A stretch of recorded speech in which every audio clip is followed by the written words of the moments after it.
Et mon juste vivra par la foi. Hébreux 10, 38, 39. Le juste ici est celui qui croit au Seigneur Jésus et est sauvé. Des gens tels que vous et moi. Vivre par la foi signifie que les pécheurs sauvés doivent vivre par la foi jour après jour. Mais s'il se retire, mon âme ne prendra pas plaisir en lui. Verset 38b.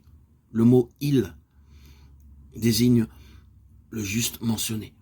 Plus haut, un croyant seulement a la possibilité de se retirer. Ce juste qui est déjà sauvé peut se retirer. Le moi, mon, fait allusion à Dieu, car Dieu ne se satisfait pas d'un juste qui retourne en arrière. Nous ne sommes pas de ceux qui se retirent pour se perdre, mais de ceux qui ont la foi pour sauver leur âme. Jusqu'à quel point va-t-il se retirer? Nous qui avons cru, nous ne périrons jamais puisque nous avons la vie éternelle. Cependant, nous pourrons nous retirer pour nous perdre. Qu'est-ce donc que se perdre? Cela signifie pas ne plus être sauvé, mais plutôt tout perdre, arracher jusqu'au fondement et avoir toute chose ébranlée. Mais de ceux qui ont la foi pour sauver leur âme. Ici encore, la Bible parle du salut de l'âme. Et une fois de plus, le choix est placé devant nous. Nous pouvons soit nous retirer pour nous perdre, soit presser le pas vers le salut de l'âme.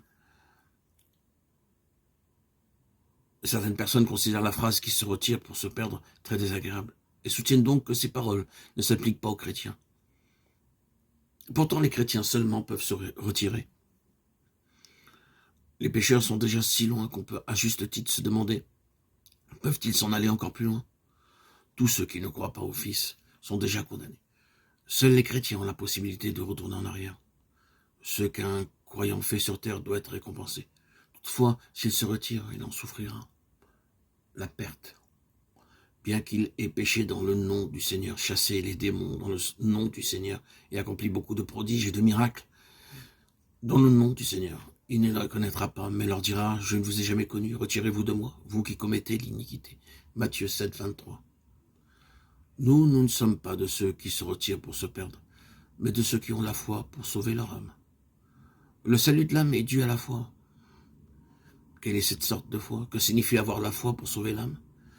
Lisons Hébreux 11, qui déclare « Or, la foi est une ferme assurance des choses qu'on espère, une démonstration de celles qu'on ne voit pas. » Celle-ci est la foi qui sauve l'âme, la foi par laquelle le juste vit.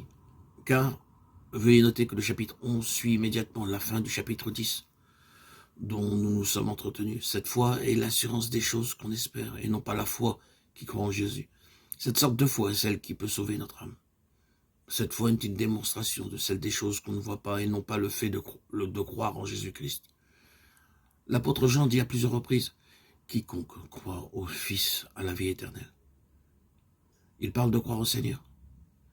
Mais si la Bible parle de choses qu'on espère qu'on ne voit pas, quelles sont ces choses? Lisons plus loin dans le chapitre 11 d'Hébreux. C'est dans la foi qu'ils sont tous morts, sans avoir obtenu les choses promises. Mais ils les ont vus et salués de loin, reconnaissant qu'ils étaient étrangers et voyageurs sur la terre. Ceux qui parlent ainsi montrent qu'ils cherchent une patrie. S'ils avaient eu en vue celle d'où ils étaient sortis, ils auraient eu le temps d'y retourner. Mais maintenant, ils en désirent une meilleure, c'est-à-dire une céleste. C'est pourquoi Dieu n'a pas honte d'être appelé leur Dieu, car il leur a préparé une cité. Est-ce que nous le voyons maintenant? Ici, il nous est dit de quel genre de foi il s'agit. C'est croire que Dieu leur a préparé une cité dans le royaume, croire que dans ce monde, ils sont étrangers, voyageurs, croire que leur patrie n'est pas dans ce monde, croire que leur héritage est dans le futur, et non pas dans ce présent âge. Cette solide cité ne s'écoulera jamais. Le juste croit dans ce fait jour après jour, et jour après jour, il vit par cette foi. Et en faisant ainsi, l'âme est en train d'être sauvée par cette foi. Quel dommage que tant de croyants oublient qu'ils ne sont que des étrangers, des voyageurs dans cet âge.